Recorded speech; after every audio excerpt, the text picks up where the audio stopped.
আগের ভিডিওতে তোমরা দেখেছিলে রাত্রেবেলা জন্মদিন সেলিব্রেশনে আমরা কি কি করেছিলাম, আর ওই ভিডিওর সেকেন্ড পার্ট নিয়ে চলে এসেছি। চলো তোমরাও দেখতে থাকো আমার সাথে আজ সারাদিন আমি কি কি করি। তো মা তো সকাল সকাল স্নান ধান সেরে পায়েস বসিয়েছিল আমার জন্য, আর আমি এইদিকে এত তাড়াহুড়ো ছিল আমার যে আমি তোমাদের দেখাতে পারিনি আমি সারাদিন কি কি করেছি, মানে সকালটা কি কি করেছিলাম। তো মায়ের পায়েস হয়েছে তাই আমি এইদিকে তো পুজো সেরে দিয়ে নিয়েছিলাম, আর তারপর বসে পড়েছিলাম পায়েস খাওয়ার জন্য। মানে মা আমাকে তো পায়েস খাওয়াবে আর আশীর্বাদ তো করবে। আর জানো তো বিয়ের আগে আমার মা কোনোদিন এভাবে আমাকে পায়েস খাওয়াতে পারিনি, কারণ আমার মায়ের তো মনে থাকতো না তারিখটা। মাসটা ঠিক মনে রাখতো, তবে তারিখটা ঠিক মনে রাখতে পারতো না, ভুলে যেত। তবে আমার দাদার বেলায় করতো, তবে আমার তাতে কোনো দুঃখ হতো না, কষ্টও হতো না, বা হিংসা কোনো দিন করিনি যে মা কেন ওর বেলায় করবে আর আমার বেলায় করবে না। মা তো দুটো সন্তানকে একই চোখে দেখে, ওরা ভুলে যেতেই পারে। আর বিয়ের পর আমার শাশুড়ি মা করে দেয়, এখন এই 2টো বছর মাই করছে। এই বছর প্রথম, তাও আবার বিয়ের পর রাত্রেবেলা আমি এইভাবে কেক কেটেছি। বাইরে এসে যখন প্রথম কেকটা দেখি না, কি বলবো, ফিলিংসটা পুরো অন্যরকমই ছিল। তোমরা শুনলে হয়তো হাসবে। আমার না খুব লজ্জা লজ্জা লাগছিল, মনে হচ্ছিল যেন বাচ্চা বাচ্চা ব্যাপার হয়ে যাচ্ছে।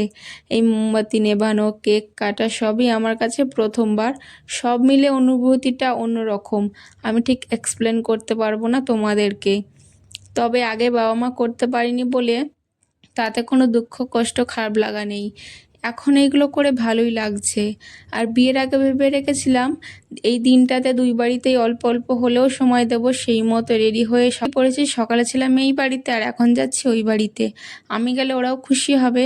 আর জয়ন্ত টিকিট কেটে দিল, আমি ট্রেনে উঠে পড়েছি। এসে দেখি না আমার ভাই তো জামা কাপড়ের মেলা বসিয়েছে, ও যা যা কিনেছে সবই এক এক করে দেখাতে বসেছে আমাকে। আর আসার সময় ওদের জন্য আমি কেক আর পায়েস এনেছিলাম, অল্প করেই এনেছিলাম, তো সবাই মিলে ভাগযোগ করে খাচ্ছে। সবাই মিলে খাচ্ছে, আমার খুবই আনন্দ হচ্ছে। পুজো যখন চলে এসেছে তখন তো নিজেকে একটু সুন্দর করতে হবে। পার্লারে চলে গেছে আইব্রো করতে, আর এত পরিমাণে লেগেছিল যে তোমাদের কি বলবো। অনেক দিন করিনি তো সেই জন্য, আর অনেক জায়গায় কেটেও গেছিলো। মা সন্ধেবেলা বলল বিরিয়ানি খাবি, আমিও বললাম হ্যাঁ খাবো। সেই কারণে বাজারে চলে গেছি বিরিয়ানি আনার জন্য। আমি জোম্যাটো থেকে অর্ডার করতেই পারতাম, কিন্তু বাজারে গিয়ে এখন পুজোর মধ্যে ঘোরাটা একটা অন্যরকম লাগে, সেই কারণে সেজেগুজে চলে গেছে বাজারে। আর গিয়ে তো বিরিয়ানি আনলাম, আর রাত্রেবেলা খেয়ে দিয়ে বাড়ি চলে এসেছিলাম। আর দেখো ট্রেনটা একদমই ফাঁকা, আমরা দুইজন মাত্র আছি, আর এত পরিমাণে বৃষ্টি হয়েছিল সব জায়গা ভিজে ভিজে। একটা খুঁজে তো সিটে বসেছি। তো আমরাও বাড়ি যাই, তোমরা তো তখন চ্যানেলকে